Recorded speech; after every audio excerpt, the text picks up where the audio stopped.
Assalamualaikum warahmatullahi wabarakatuh. Perkenalkan, nama saya Violita dengan NIM 11200840000023 dari kelas 3C Ekonomi Pembangunan. Di sini saya akan menjelaskan tentang teori pertumbuhan ekonomi Solo.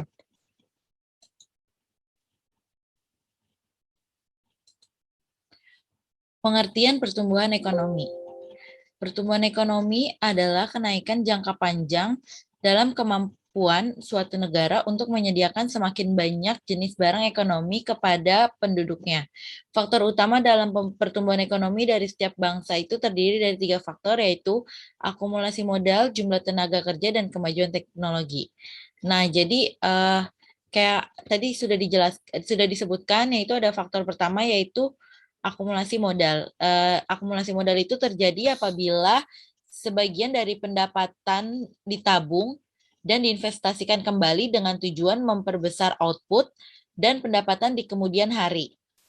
Yang kedua ada jumlah tenaga kerja, yaitu jumlah penduduk di suatu negara. Itu sangat mempengaruhi dari pertumbuhan ekonomi.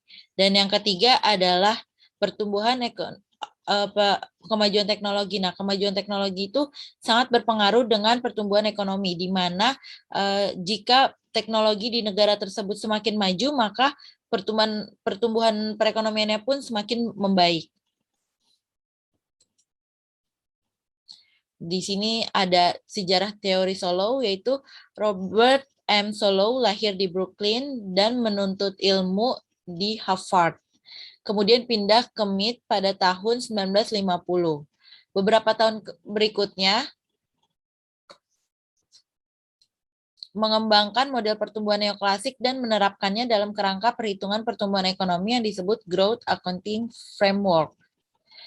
Teori ini pertama kali dikembangkan oleh Robert M. Solow yang berasal dari Amerika Serikat pada tahun 1970 dan T.W. Swan dari Australia pada tahun 1956. Teori Solow-Swan menggunakan faktor teknologi yang digunakan secara efisien oleh setiap negara dan terdapat imbal hasil yang selalu berkurang atau diminishing returns terhadap akumulasi modal dan jumlah tenaga kerja. Jadi Profesor Solow ini membangun model pertumbuhan ekonomi sebagai alternatif terhadap konsep model pertumbuhan yang dibuat oleh Harold Domar dengan menghilangkan asumsi yang dianggap meragukan. Model pertumbuhan Solow ini juga menunjukkan bagaimana tabungan, pertumbuhan populasi, dan kemajuan teknologi mempengaruhi tingkat output dan pertumbuhannya sepanjang waktu.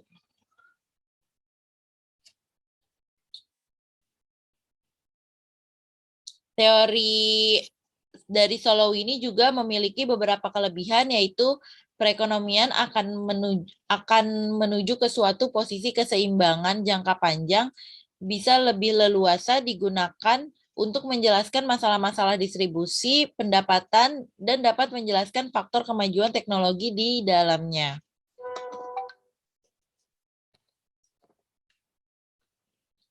Nah, di sini ada asumsi teori pertumbuhan ekonomi Solow. Di sini disebutkan ada full employment, yaitu karena bekerjanya mekanisme pasar. Yang kedua ada teknologi dan populasi merupakan faktor penting eksogen. Nah, di asumsi pertama itu perekonomian adalah tertutup. Dalam perekonomian perusahaan memproduksi barang dengan kombinasi tenaga kerja dan modal. Nah, dalam perekonomian ini juga tidak ada intervensi pemerintah sehingga perhitungan pendapatan nasional berdasarkan pengeluaran agregat. Yang kedua ada teknologi dan populasi merupakan faktor penting eksogen. Di asumsi kedua ini ada capital output ratio yang bersifat dinamis. Artinya untuk menghasilkan tingkat output tertentu diperlukan kombinasi yang seimbang antara kapital dan tenaga kerja.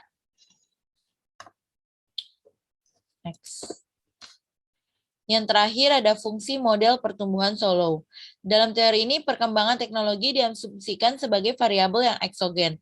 Hubungan antara output, modal, dan tenaga kerja dapat ditulis dalam bentuk fungsi sebagai berikut. Y sama dengan FK. Sedangkan fungsi investasi dituliskan I sama dengan SF kali K.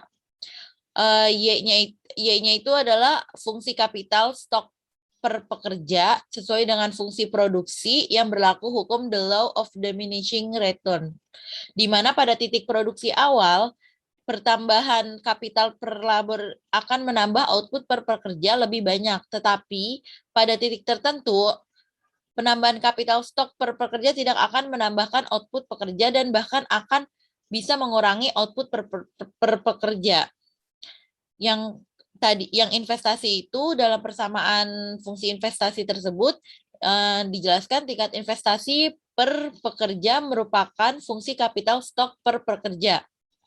Kapital stok sendiri itu dipengaruhi oleh besarnya investasi dan penyusutan di mana investasi akan menambah kapital stok dan penyusutan akan menguranginya.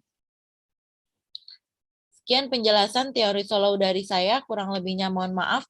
Wassalamualaikum warahmatullahi wabarakatuh.